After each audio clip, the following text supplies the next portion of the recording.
비수도권 지방대학에 5년 동안 1,000억 원을 지원하는 올해 글로컬 대학 사업의 예비 지정 명단에 경남은 창원대를 비롯해 7개 대학이 포함됐습니다. 창원의 한 국유지에 5년 전부터 불법으로 들어선 파크 골프장이 KBS 취재 결과 추가로 확인됐습니다. 해당 국유지를 관리하는 한국도로공사는 무단 점유에도 아무런 대응을 하지 않았습니다. 의령군과 부산시가 취수원 다변화 사업을 위한 협약을 맺었는데 이 과정에서 주민 동의는 없었습니다. 또 의회 보고 절차까지 누락되면서 반발이 잇따르고 있습니다. 앞으로 도시지역 1주택 소유자가 농어촌 지역 주택을 매입해도 중과세 대상에서 제외됩니다. 농촌을 살리겠다는 이 정부 정책을 놓고 기대와 우려가 엇갈리고 있습니다.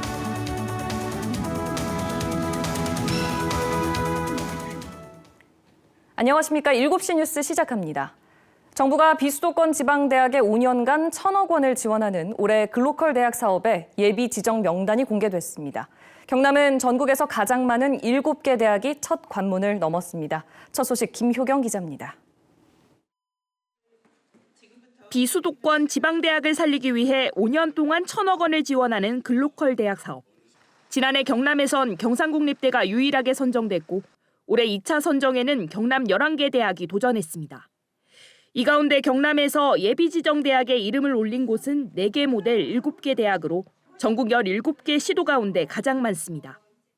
지난해 예비 지정에서 고배를 마셨던 창원대, 도립 거창대 남해대와 통합하고 한국승강기대학교와 연합하는 형태로 K방산, 원전, 스마트제조 연구 중심대학을 제안했습니다. 도립대학과의 통합을 통해서 이루어내는 시너지, 그리고 경남 창원과학원으로의 전환을 통해서 일어나는 시너지를 좀 더 구체화시키고. 경남대도 예비 지정 문턱을 넘었습니다. 경남대는 창원 국가산단 디지털 대전환을 위해 디지털 융합 인재를 키우고 밀착형 기업 지원을 추진하겠다는 내용을 혁신 기획서에 담았습니다.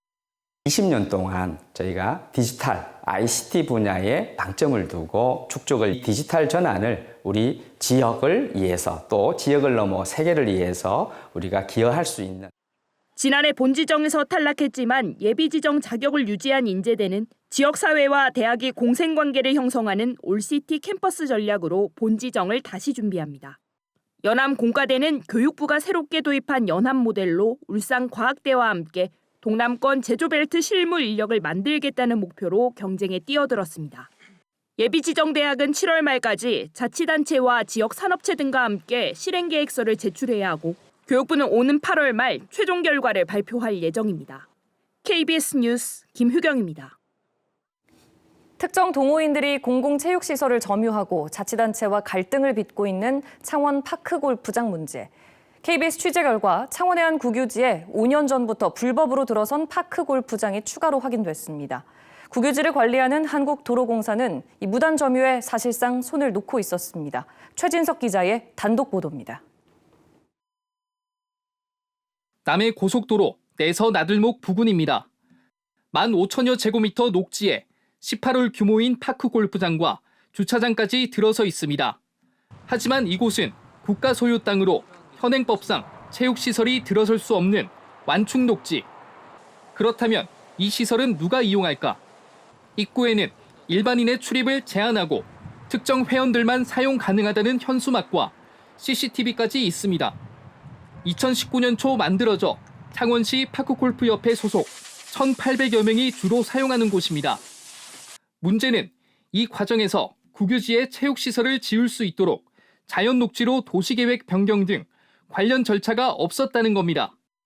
동호인들이 들어가서 같이 해보자 이런 식으로 한 것 같은데. 국유지 관리기관인 한국도로공사는 이들에게 5년 동안 변상금을 부과하지 않고 있습니다. 국유지 무단 점유자가 단체나 개인이 아닌 특정할 수 없는 여러 사람이어서 부과 대상이 아니라는 입장이었습니다. 문제의 파크골프장을 누가 만들었는지 확인해봤습니다. 취재진이 확보한 기록에는 구장 조성을 결정한 시기부터 구체적인 착공 시기, 공사비 기부 내역까지 상세히 나옵니다. 이용수 측의 작성자는 창원시 파크골프협회 마산클럽 회장. 창원시 파크골프협회는 회원 모집 안내문에서 해당 구장 회원은 현장에서 접수한다고 상세히 안내했습니다. 입구에 설치된 시설에는 창원시 파크골프협회 마산구장이라는 표지판도 곳곳에 붙어 있습니다. 무단 점유를 막지 않던 도로공사는 뒤늦게 변상금 부과를 검토하겠다고 입장을 밝혔습니다. 특정할 수 있는 부분이 많이 이제 가능성이 높아진 것 같아요. 그래서 표랑 그리고 이제 내용들을 확인을 하고.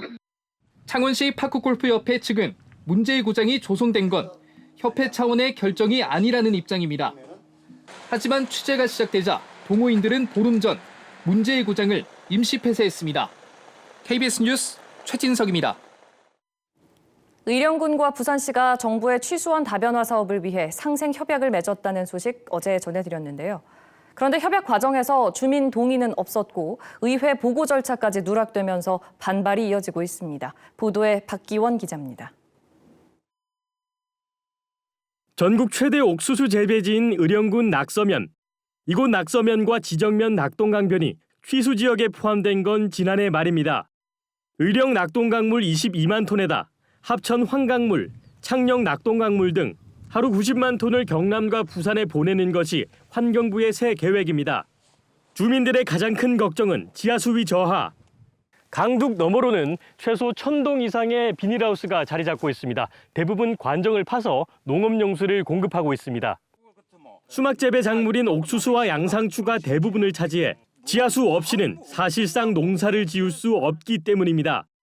안 돌리면 작물이 그냥 쉽게 얼어 죽어요. 강변 여가수를 한다는 거는 우리 농민들을 진짜 칼만 들었지 그냥 죽으란 소리 똑같아요. 이 같은 반대 속에도 부산시와 상생협약을 맺은 의령군. 의령군은 취수원 다변화 사업에 협조하고 부산시는 상생지원금과 의령 지역 농산물을 우선 구매하는 것이 핵심입니다. 농업 피해 예방과 보상 협력 방안도 담았습니다. 대국을 모시듯이 부산시를 잘 모실 테니까 저희들 의령군도 늘 어렵게 여기서. 하지만 정작 피해가 우려되는 취수 지역 주민들의 의견 수렴이나 동의 절차는 없었습니다. 주민들이 협약 철회를 요구하는 이유입니다. 군수 마음대로 그래 협약식을 했다 그런 거는 우리 주민들을 무시해도 이만전 무시하는 게 아니다니까. 우리는 내일 당장이라도 지금 군수실로 바로 쳐들어갈 깁니다. 또 의회 동의 절차도 없었습니다. 여가수를 부산시에 물을 주겠다. 이런 말 한마디 조차 없는데 뭐 아는 게 있습니까? 취수 지역인 창녕과 합천, 취수 영향 지역 포함을 요구하는 거창까지 세 곳 주민들은 취수원 다변화 사업을 여전히 신뢰하지 못하는 상황. 피해 주민에 대한 지원과 정당한 의견 수렴 노력이 없다면 정부의 취수원 다변화 사업은 이번에도 말로만 상생에 그칠 것이라는 우려가 나옵니다. KBS 뉴스 박기원입니다. 정부가 인구 감소 지역의 공시가 4억 원 이하의 집을 추가로 구입해도 1주택자로 인정해서 세금 혜택을 주겠다고 발표했습니다. 경남에서는 밀양 등 11개 시군이 대상인데요. 기대도 있지만 벌써부터 실효성에 의문이 제기됩니다. 송현준 기자가 보도합니다. 매년 인구가 줄어드는 고성군. 지난해에는 5만 명 선이 무너졌습니다. 돌아가시는 분들은 많은데 태어나는 또 애들은 확연히 줄고 있다 보니까 그다음 부분이 인구 유출 그 부분 때문에 정부가 발표한 이른바 세컨드홈 활성화 정책. 수도권이나 도시 1주택자가 인구 감소 지역 주택을 매입할 경우 1주택자로 인정해 세제 혜택을 부여하는 겁니다. 경남은 밀양과 산청, 남해 등 11개 시군이 전국적으로는 83곳이 해당됩니다. 공시지가 4억 원 이하 주택이 대상입니다. 고성군처럼 인구가 줄고 있는 농촌 지역의 집을 대도시 주민들이 사도록 유도해 장기적으로 인구를 유입시키겠다는 것이 이번 정부 정책의 목표입니다. 반응은 엇갈립니다. 단독주택 이런 게 관심도가 높기 때문에 노후에는 그 농촌 힐링 지역에 많이 오기를 기대할 것으로 보입니다.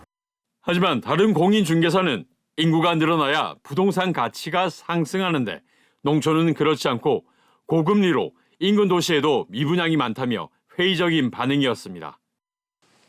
결국 소멸 위험 지역 정주 여건 개선이 없다면 이번 정책은 별장을 찾는 일부 수요자에게만 집중될 개연성이 커 자치단체의 관광 정책과 맞물려야 효과가 있을 것이라는 지적입니다.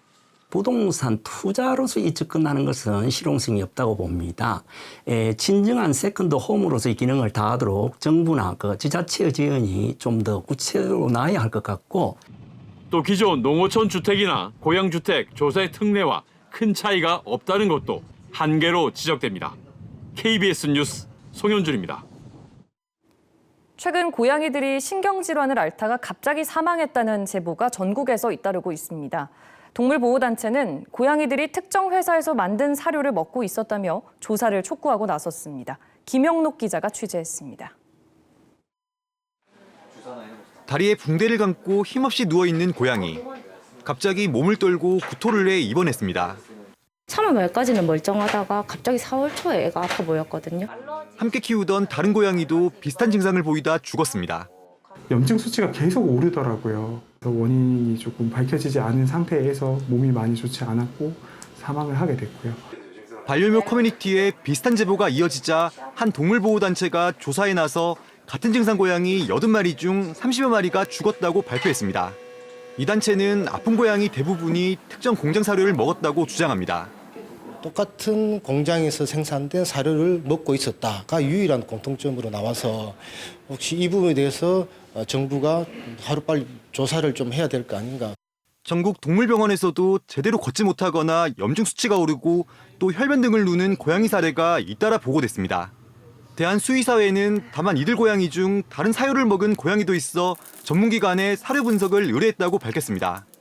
고양이들이 많이 쓰고 있는 제품이라든지 또 고양이 보호자들이 수의사의 처방 없이 사용한 약물에 대해서 저희들이 조사 중에 있습니다. 농림축산식품부는 고양이 사체를 부검하고 사료 성분 등을 확인하는 등 조사에 착수했습니다. KBS 뉴스 김영록입니다. 한 번 걸리면 모두 베어내야 하는 치사율 100%, 소나무 재선충병의 감염 위험도가 갈수록 커지고 있습니다.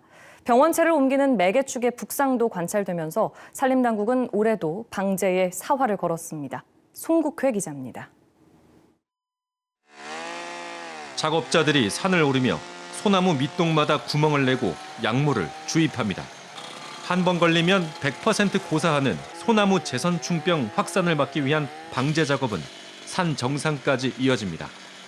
인근의 또 다른 방제 현장. 실제 소나무 재선충병이 발병했던 지역입니다. 추가 감염을 막기 위해 주변에 있는 이 나무들도 모두 벌목될 예정입니다. 지난해부터 최근까지 충북 제천에서만 92그루가 감염되면서 축구장 224개 면적의 일대 산림이 방제 대상이 됐습니다. 작년 하반기부터 올해 상반기에 청풍면에 2번이 발생하면서 저희가 이제 더 이상의 북상을 막기 위해서 하지만 방제 속도는 더딜 수밖에 없습니다. 1월에서 4월 사이의 평균 기온 상승으로 재선충병 매개충인 북방수염 하늘소와 솔수염 하늘소가 성충이 되는 시기도 2020년부터 앞당겨지고 있습니다. 활동 시기가 길어지는 만큼 감염력도 더 강해지는 겁니다. 산림당국은 매개충의 북상도 관찰되는 만큼 재선충병 발병 위험도는 증가할 것으로 보고 있습니다. 현장에서 바로 신속 정확하게 진단을 할 수 있는 현장 신속 진단 키트를 지금 개발을 했고 현장에 적용하고 있는 시범 사업을 하고 있는 상황이 되겠습니다. 지난해 재선충병으로 사라진 소나무는 107만 그루. 올해도 어김없이 방제가 한창이지만 추가 감염 위기감은 커지고 있습니다. KBS 뉴스 송국혜입니다. 윤석열 대통령이 이번 총선 결과에 대해 민심을 겸허하게 받아들이고 국민께 죄송하다며 직접 입장을 밝혔습니다. 윤 대통령은 국민은 물론 국회와의 소통을 늘리겠다고 강조했습니다. 정세배 기자의 보도입니다. 총선 패배 후 열린 첫 국무회의. 윤석열 대통령은 총선을 통해 나타난 민심을 겸허하게 받아들인다며 국민 뜻을 잘 살피고 받들지 못해 죄송하다고 밝혔습니다. 더 낮은 자세와 유연한 태도로 보다 많이 소통하고 저부터 민심을 경청하겠습니다. 윤 대통령은 특히 국민이 삶의 변화를 체감하기에 정부 노력이 부족했다며 더욱 적극적으로 국민의 삶을 챙기겠다고 약속했습니다. 예산 편성과 입법 등 국회와의 협력도 더 강화하겠다고 다짐했습니다. 더 깊이 고민하고 살피겠습니다. 민생을 위한 것이라면 어떠한 일도 마다하지 않을 것입니다. 윤 대통령은 다만 자유시장 경제를 비롯한 큰 틀의 국정기조는 유지할 뜻을 내비쳤습니다. 무분별한 현금 지원과 포퓰리즘은 나라의 미래를 망치는 것입니다. 이른바 3대 개혁과 의료개혁도 계속 추진하겠다고 말했습니다. 한편 대통령실은 윤 대통령과 이재명 더불어민주당 대표와의 만남에 대해 못할 게 없다면서도 여야를 위해 최소한의 물리적 시간이 필요하다고 밝혔습니다. 또 정말 많은 소통 방법을 고민하고 있다며 앞으로 다양한 소통이 이루어질 것이라고 전망했습니다. KBS 뉴스 정수배입니다. 이재명 더불어민주당 대표는 총선 이후 두 번째로 재판에 출석했습니다. 법원에 도착한 이 대표에게 최근 이화영 전 경기도 평화부지사가 주장한 검찰 술파티 회유 관련 질문이 나왔는데 이 대표는 검찰이 CCTV 등 관련 기록을 공개해서 확인할 문제라고 말했습니다. 최민영 기자가 보도합니다. 대장동 의혹 사건 재판에 출석한 이재명 더불어민주당 대표. 이화영 전 경기도 평화부지사가 최근 재판에서 주장한 검찰 술파티 회유에 대한 입장을 묻자 검찰이 CCTV 등 관련 자료를 공개하고 교도관을 조사하면 간단히 해결될 문제라고 말했습니다. 황당무계하다 이런 말로 할 게 아니고 CCTV 출정 기록 또 소환된 기록 담당 교도관들의 진술을 확인하면 간단하죠. 제가 보기에는 검찰의 이런 태도로 봐서 이화영 부지사의 진술은 100% 사실로 보입니다. 쌍방울 대북 송금 의혹으로 구속 수감 중인 이 전 부지사는 지난 4일 재판에서 김성태 전 쌍방울그룹 회장 등의 회유로 진술을 바꿨다는 취지로 주장했습니다. 그러면서 검사실 앞 창고라고 쓰여 있는 방에서 쌍방울 직원들이 외부에서 음식도 가져다주고 술도 먹었던 기억이 있다며 검찰이 협조했다고 말했습니다. 이에 대해 수원지검은 엄격하게 수감자 개호 시스템을 운영하는 교도행정 아래에선 절대 상상도 할 수 없는 황당한 주장이라고 강하게 반박했습니다. 이 대표는 어제도 민주당 최고위원회의에서 국기 문란 사건이라며 검찰을 향한 공세를 폈습니다. 회의가 끝난 뒤엔 SNS에 두 차례에 걸쳐 이게 나라냐, 이재명 죽일 허위 진술 연습시킨 수원지검이라는 글을 올렸습니다. 대검찰청은 여전히 일방적 주장에 근거한 수용하기 어려운 비판이라는 입장입니다. 한편 오늘 대장동 의혹 사건 재판에선 그동안 진행된 유동규 씨의 증인 신문에 대한 양측의 의견 진술 절차가 진행됩니다. KBS 뉴스 최민영입니다. 오늘은 세월호 참사가 발생한 지 10년이 되는 날입니다. 세월호 침몰 해역인 전남 진도 해상에서 선상 추모식이 진행됐는데요. 단원고가 있는 경기도 안산에서는 10주기 기억식이 열렸습니다. 곽선정 기자입니다. 10년 전 세월호가 침몰한 전남 진도군 동고차도 인근 해상. 차디찬 바다 위, 노란 부표만이 세월호가 가라앉았던 장소임을 알리고 있습니다. 선상 추모식을 위해 이른 새벽부터 달려온 희생자 유가족들은 참았던 눈물을 터뜨렸습니다. 304명 희생자들의 이름을 한 명 한 명 부르고 김건우, 김대희, 헌화와 묵념이 이어졌습니다. 더 이상 참사 속에 내 자식을 떠나보내고 눈물 속에 살아가게 하지 마십시오. 더 이상 참담한 대한민국을 만들지 말아 주십시오. 유가족들은 인양된 세월호 선체가 있는 목포신항으로 이동해 추모 행사에서 희생자들을 애도했습니다. 단원고등학교가 있는 경기도 안산 화랑유원지에선 4.16 재단이 주관하는 10주기 기억식이 열렸습니다. 오후 4시 16분부터는 1분 동안 희생자들을 추모하는 사이렌이 울려 퍼졌습니다. 이 밖에도 서울광장 세월호 기억공간과 인천가족공원 등 전국 곳곳에서 시민들과 함께하는 세월호 참사 10주기 추모식이 이어졌습니다. KBS 뉴스 곽선정입니다. 경상남도 교육청도 오늘 세월호 참사 10주기를 맞아 경남교육연수원 기억의 벽에서 추모식을 열었습니다. 경남교육청은 이번 주 일요일까지를 경남교육안전주간으로 정하고 다양한 안전교육을 진행합니다. 또 경남교육청 누리집에 세월호 10주기 온라인 추모관을 운영합니다. 한편 세월호 참사 경남준비위는 오늘 오후 6시 창원 상남 분수광장에서 세월호 10주기 기억문화제를 열었습니다. 다음 소식입니다. 2006년 지금으로부터 18년 전 일어난 전북대학교 학생 실종 사건. 당시 대대적인 수색 작업이 이루어졌지만 생사도 확인되지 않았는데요. 실종자 가족들이 경찰 수사가 부실했다며 당시 수사 담당자와 책임자를 잇따라 고소하고 나섰습니다. 김현주 기자의 보도입니다.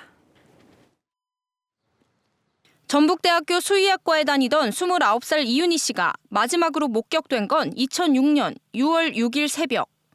자취방 인근 술집에서 종각 모임을 하고 귀가한 뒤 실종됐습니다. 이 씨의 실종을 둘러싸고 새로운 의혹이 불거진 2019년. 당시 경찰 책임자를 수사해달라며 이 씨 가족들이 고소장을 제출했습니다. 당시 전북경찰청장과 전주 덕진경찰서장 등이 실종을 둘러싼 의혹을 해소하기 위해 적절한 조치를 하지 않았다는 겁니다. 전부 다 미스터리예요.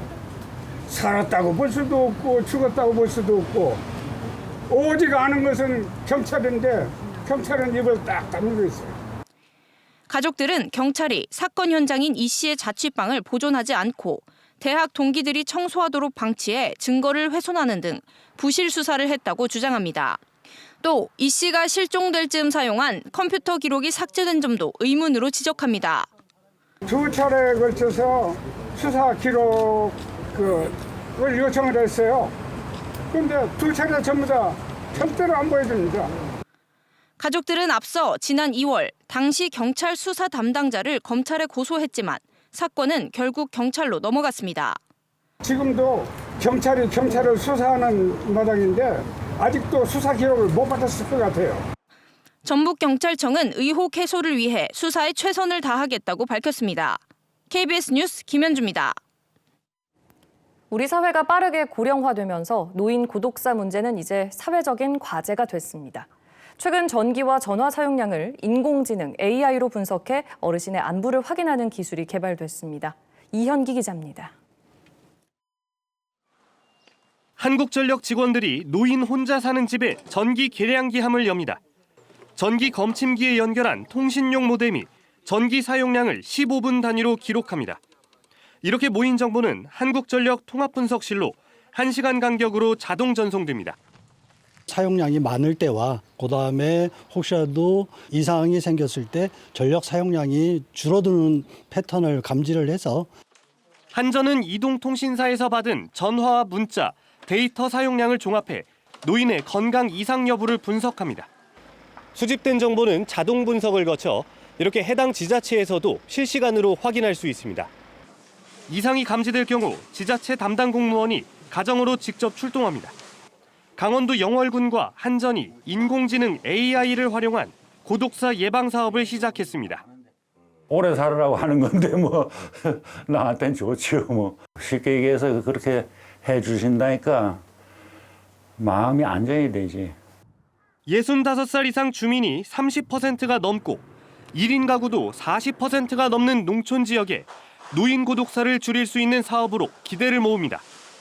주민들과 학생들까지 모두 참여해서 우리 주위의 어려운 분들을 찾아내고 복지 사각지대가 없도록 만드는 것이 저희들 목표고, 이와 함께 인공지능 안심전화와 가스 사용량 자동 검침 등 첨단 기술을 활용한 고독사 예방 대책이 잇따라 도입되고 있습니다.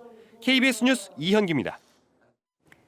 40여 년 전 농경지 확대를 위해 조성된 충남 서해안 천수만 간척지에 역간척 사업이 추진됩니다. 농업용수를 공급하기 위해 조성된 담수호, 분암호의 수질이 악화됐기 때문인데요. 고질적인 악취 문제와 어획량 감소 문제가 해결될 수 있을지 관심입니다. 박지은 기자의 보도입니다. 1980년대 농지를 늘리기 위해 추진한 충남 서산 AB지구 간척 사업. 농업용수 마련을 위해 방조제로 바닷물을 막아 담수호인 분암호를 만들었습니다. 하지만 40년 넘게 해수 유통이 차단되다 보니 수질이 점점 악화되면서 이용은커녕 심한 악취를 풍기고 우기 땐 침전물이 바다로 흘러드는 골칫거리로 전락했습니다. 여기에 냄새가 나긴 해요, 여름에는. 그리고 어종은 엄청 많이 줄기도 하고, 여기가 이제 많이 산란 지역이잖아요, 옛날에. 근데 지금은 막혀 있기 때문에 산란 지역이 거의 없어졌다고 봐야죠. 이런 문제를 해결하기 위해 담수호 방조제를 허물어 바닷물이 다시 들어오게 하는 역간척 사업에 국비 5억 원이 배정됐습니다. 앞서 인근 충남 안면도와 황도를 잇는 연도교를 철거하자 갯벌이 되살아나 바지락 생산량이 느는 등 효과를 경험한 충남도가 정부에 선제적으로 요청한 결과입니다. 충남도는 이런 역간척 사업을 통해 지역 내 담수호 6곳의 해양 생태계를 복원할 계획입니다. 후보지를 정해서 우선순위를 정하고요. 내년에 정부에서 이제 타당성 조사를 한 다음에 그 다음에 이제 실시 설계가 들어갈 예정입니다. 제 기능을 상실한 채 수질 악화와 악취 발생, 어장 황폐와 원인이 된 담수호가 역간척 사업을 통해 새로운 가능성을 찾을 수 있을지 관심이 커지고 있습니다. KBS 뉴스 박지은입니다. 이어서 진주에서 전해드립니다.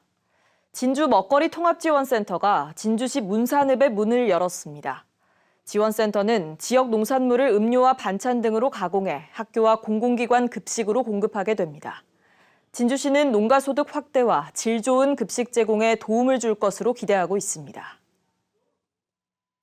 진주 건무 등 진주 무형유산의 토요 상설 공연이 오는 20일부터 다시 시작합니다.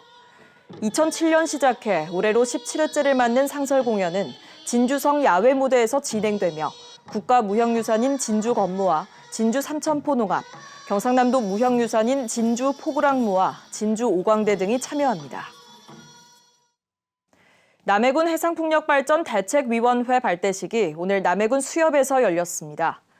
지역 어촌 계장과 어민단체가 참여한 대책위는 풍력발전 관련 의견 수렴 창구를 단일화하기로 했습니다. 경남 남해안에는 사업자 4곳이 통영 욕지도 해상에서 해상풍력 사업을 추진하고 있으며 어업인단체 등은 사업 백지화를 요구하고 있습니다. 한국산업기술시험원은 사천시 GNU 사이언스파크에서 우주항공기업의 장비 교정 등을 지원하는 산업기술시험원 사천분소 운영에 들어갔다고 밝혔습니다. 산업기술시험원 사천분소는 분동식 압력계 등 20여 종의 첨단 설비로 우주항공 산업 관련 장비와 부품에 대한 교정이나 시험 평가가 가능한 기관입니다. 지금까지 진주에서 전해드렸습니다. 일본 정부가 올해 펴낸 외교 청서에서 일본 강제동원 피고 기업의 배상 책임을 인정한 우리 대법원 판결을 받아들일 수 없다는 입장을 재확인했습니다. 독도는 일본 땅이라는 주장도 반복했는데 다만 한국을 파트너로 명시한 표현은 오랜만에 등장했습니다. 홍수진 기자의 보도입니다. 일본이 강제동원 피해 소송에서 일본 피고 기업의 배상을 명령한 한국 대법원 판결을 결코 받아들일 수 없다는 입장을 재차 밝혔습니다. 일본 정부는 오늘 우리의 국무회의격인 가기에 보고한 올해 외교 청서를 통해 이같이 주장했습니다. 일본은 국내에서 강제동원 피해 소송 판결이 나올 때마다 우리 정부가 지난해 3월 발표한 제3자 변제 해법을 통해 해결하라며 강하게 반발해왔습니다. 독도가 일본 땅이라는 주장은 올해도 되풀이했습니다. 일본은 외교 청서를 통해 역사적 사실과 국제법상으로 독도가 일본 고유의 영토라는 억지 주장을 반복하고 있습니다. 다만 한국을 파트너로 표현하고 국제사회에서 협력할 중요한 이웃나라로 기술했습니다. 외교청서에서 한국을 파트너로 지칭한 건 2010년 이후 14년 만이라고 일본 언론이 보도했습니다. 일본은 중국에 대해서도 전략적 호혜 관계라는 표현을 5년 만에 사용했습니다. 한편 우리 외교부는 일본 정부가 외교청서를 통해 역사적, 지리적, 또 국제법적으로도 명백한 우리 고유의 영토인 독도에 대해 부당한 영유권 주장을 되풀이하고 있다며 강력 항의하고 즉각 철회할 것을 촉구했습니다. KBS 뉴스 홍수진입니다. 달러 강세와 중동 정세 불안의 영향으로 연일 연고점을 갈아치우던 원달러 환율이 한때 1,400원을 넘어서며 또다시 최고치를 기록했습니다. 코스피와 코스닥도 악재가 겹치며 2% 넘게 급락했습니다. 이 소식은 손서영 기자가 보도합니다. 장중한 때 1,400원을 돌파한 원달러 환율은 어제보다 10원 넘게 오른 1,394원대에 마감했습니다. 하루 만에 또다시 연고점을 갈아치웠습니다. 환율이 1,400원을 넘어선 건 1997년 외환위기와 2008년 글로벌 금융위기, 2022년 미국발 고금리 충격 이후 역대 4번째입니다. 뚜렷한 위기가 닥친 게 아닌데도 원화 가치가 이 정도로 떨어진 건 악재가 겹쳤기 때문입니다. 미국 금리 인하에 대한 기대감이 계속 약해지는 상황에서 확전에 대한 우려로 위험자산 회피 심리가 더해지며 달러 가치가 치솟고 있습니다. 원화 체질이 지금 나빠서 위기 완충 능력이 약화가 돼서 지금 이런 사태가 발생된 거냐? 그렇지는 않다라고 보여지고요. 아직까지는 변동성이 강화되는데 좀 취약성을 노출하고 있는 상황이 조금은 정비가 되지 않은. 환율이 1,400원을 넘나들자 외환당국은 1년 7개월 만에 구두 개입에 나섰습니다. 투기적 움직임에 대한 경고성 메시지란 분석도 나옵니다. 환율이 오르면서 증시도 영향을 받았습니다. 코스피와 코스닥은 오늘 2% 넘게 떨어졌고 특히 외국인 매도 물량이 쏟아졌습니다. 미국이 좀 금리를 낮출 수 있는 환경이 조성이 되어야 다른 나라 금융시장도 좀 좋은 환경을 바뀌는데 중동 지역의 불안이나 미국 경제 자체가 너무도 강하다라고 하는 게 조기 금리 인하에 대한 기대를 낮추는 것 같습니다. 일본과 홍콩 등 아시아 주요 지수도 2% 안팎으로 하락하며 동반 약세를 보였습니다. KBS 뉴스 손서영입니다.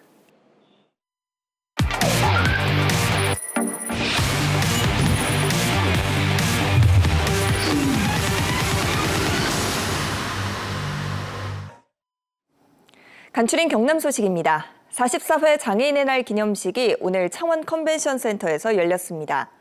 장애인과 가족, 자원봉사자 등 1,100여 명이 참석한 기념식에서는 장애인 복지 증진에 힘쓴 유공자에게 표창을 수여했습니다. 경상남도는 올해 장애인의 문화예술과 스포츠 참여를 위해 축구와 오페라 공연 관람, 여행 등을 지원합니다. 어제 오후 창원시 구산면 저도 인근 해상에서 실종된 60대 어선선장 A씨가 숨진 채 발견됐습니다. 창원해경은 저도 동쪽 해상 300m 지점에서 수중 수색을 하다 수심 12m 지점에서 숨진 A씨를 발견해 인양했습니다. 해경은 A씨가 혼자 조업하다 사고를 당한 것으로 보고 있습니다. 오늘 오전 6시 10분쯤 창원시 진해구 한 아파트에서 불이 나 15분 만에 꺼졌습니다. 이 불로 다친 사람은 없지만 아파트 주민 30여 명이 대피했습니다. 소방당국은 아파트 7층 복도에 놓여있던 쓰레기에서 불이 시작된 것으로 보고 정확한 화재 원인을 조사하고 있습니다. 경남경찰청이 오피스텔을 빌려 성매매 영업을 한 혐의로 50대 A씨 등 5명을 구속하고 4명을 불구속 송치했습니다. A씨 등은 2021년 2월부터 지난해 11월까지 김해와 양산, 부산과 울산의 오피스텔 19곳을 빌린 뒤 불법 체류 외국인 여성을 고용해 성매매를 알선한 혐의를 받고 있습니다. 경찰은 또 2022년 1월부터 지난달까지 거제와 김해, 전남 순천에서 오피스텔 성매매 영업을 한 B씨 등 다른 2명도 구속했습니다. 경상남도의회 강성중 의원이 오늘 임시회 5분 발언에서 경남형 워케이션 활성화를 위해 경상남도가 전담팀을 꾸릴 것을 제안했습니다. 강 의원은 인구 소멸 위기를 겪고 있는 시군이 다양한 관광 자원을 활용해 지역 발전을 이룰 수 있도록 워케이션 활성화에 경상남도가 노력해달라고 말했습니다. 경상남도의회 임철규 의원이 오늘 열린 임시회 5분 발언에서 우주항공청 직원의 정주 여건 개선을 위해 사천의 입지적 문제들을 획기적으로 바꾸려면 통상 수준 이상의 도비 지원이 필요하다고 말했습니다. 한편 우주항공청 직원 지원 시책은 주거와 교통, 이주지원금 등 29개 사업으로 최대 200억 원 규모로 예측되고 있습니다. 통영시의회가 어제 임시회에서 수산자원 보호구역 해제 건의안을 채택했습니다. 통영시의회는 건의안에서 주민들의 재산권 행사에 어려움이 없도록 합리적인 범위 안에서 수산자원 보호구역을 해제하고 행위 제한을 완화해달라고 요청했습니다. 수산자원 보호구역은 통영시의 경우 수면부와 토지부 총 477제곱킬로미터가 포함되어 있습니다. 지금까지 간추린 경남이었습니다.